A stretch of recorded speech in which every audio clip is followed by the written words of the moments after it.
Non, il faut...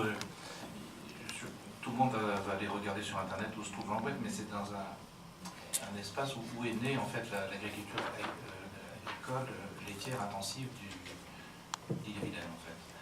Et le président de la FNSEA avait ses terres en partie sur notre commune.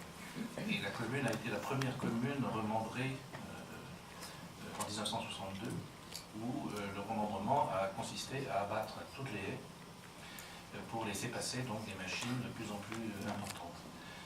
Et donc ça donne un environnement, si vous voulez, qui est assez agressé. Au point même qu'aujourd'hui, nous n'avons toujours pas réussi à faire un seul sentier de randonnée, tellement ça a été ratiboisé partout. Donc c'est une politique qui vient rectifier, c'est une politique qui n'est pas au départ accueillie à bras ouverts. Et même si nous avons réussi à planter 10 km de haies bocagères depuis 3 ans, il n'empêche que à chaque fois, ce sont des conflits tout à fait considérables. Conflit considérable, ça veut dire quoi? Ça veut dire que vous avez des représentants de la profession agricole qui viennent vous voir et qui vous disent « Mais tu fais du bio là, toi, ça veut dire que nous, on fait de la merde alors ?» Qu'est-ce que vous voulez répondre à cette question? Donc, vous mettez dans une situation difficile, vous mettez dans une situation compliquée dans laquelle le conflit, il faut le vivre, quoi. Donc, en tout cas, sur l'Angouette, ce que nous avons fait, c'est que nous avons eu l'intuition de ne surtout pas aller dans la démocratie participative. La démocratie participative, il faut absolument éviter ça si vous pouvez, parce que quand vous demandez aux gens leur avis, ils vous pondent forcément des choses qu'ils ont connaissance. Mais c'est comme vous, comme moi, vous ne pouvez pas inventer des choses dont vous n'avez jamais entendu parler. Donc essayez de faire la démocratie participative sur des problèmes de sécurité, par exemple, urbaine. Vous vous trouvez à chaque fois avec des coussins berlinois, des trucs très rudes, où en fait les gens veulent répondre aux difficultés routières par de la violence d'aménagement routier. Donc voilà, donc il faut absolument éliminer la démocratie participative, qui est une invention, vous savez de qui, donc déjà c'est assez louche. Donc il faut trouver d'autres chemins.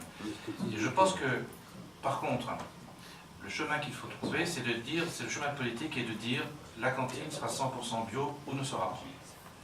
Vous avez, à partir de là, on se donne un certain temps, là on se donne 6 mois, et là on fait appel à toute l'ingénierie, celle du cuisinier, celle des agriculteurs, celle des parents, celle des instits, parce qu'il y a une difficulté, si vous voulez, dans la mise en place de la cantine bio, c'est le gamin de CM2, chef de table, et qui a décidé que ça ne serait pas bon.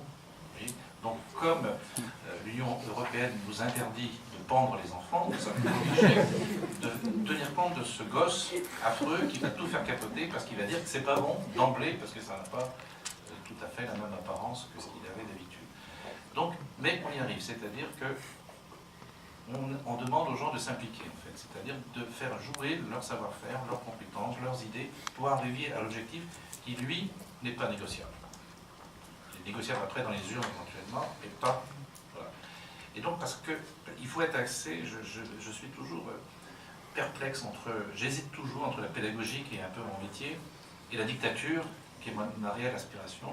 Parce que je me dis, il faut absolument forcer les choses, il ne faut pas laisser le temps s'installer, etc. Donc il faut être extrêmement, je dirais, ferme. Et par contre, on a... Vous êtes passé au zéro phyto et au bio en même temps? Oui, tout ça, c'est le même. D'accord. Ça se fait en plusieurs années. Enfin, le bio, c'est passé le 5 janvier, quand les gosses sont arrivés des vacances de Noël. Ils ont mangé 100% bio et depuis 2004, et donc ça n'a pas changé depuis tous les produits. Voilà. Mais l'application, si vous voulez, comment on y peut arriver par rapport à ça? C'est à partir du moment où tout le monde, de toute façon, le maire, il lâchera pas. Ça sera 100% bio. Donc, il faut aller au 100% bio. Donc, les gens vont trouver un certain nombre de choses. Et qu'est-ce qu'il y a eu comme intuition? Mais jamais on n'aurait pensé que ça pourrait se faire. C'est qu'il y a des agriculteurs bio qui ont dit, pour qu'on y arrive, c'est nous qu'on fait les menus. C'est pas con.